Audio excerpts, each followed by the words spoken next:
Morning, everybody. Welcome to another Daily Market Report brought to you by Mike Bjork. Today is Tuesday, March 19th. Hope you guys have a great day.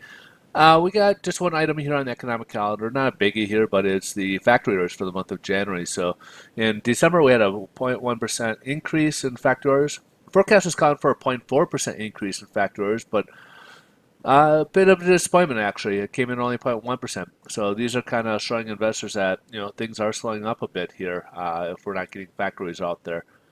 So let's kind of jump ahead here to the headline news. Stock market is up. The Fed begins their two-day meeting. We are, they're still kind of looking at the U.S.-China trade. There's no news. We already said that yesterday, where it looks like it's being moved over to a summit or meeting between the two presidents in June, in June versus, initially it was supposed to be this month, and there's forecast that it's going to be bumped in another month to April. Now they're saying June. So that's the latest on that one.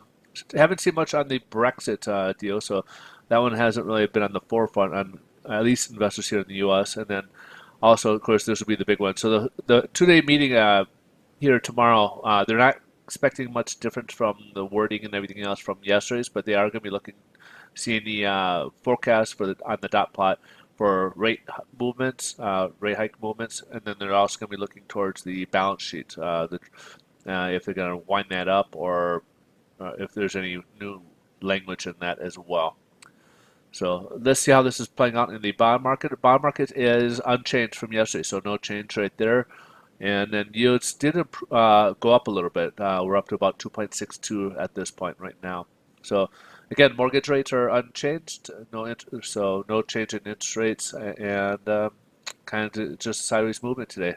Nothing real big enough to kind of move it one way or the other right now, but right now it's just kind of sideways, which is not a exactly bad thing either.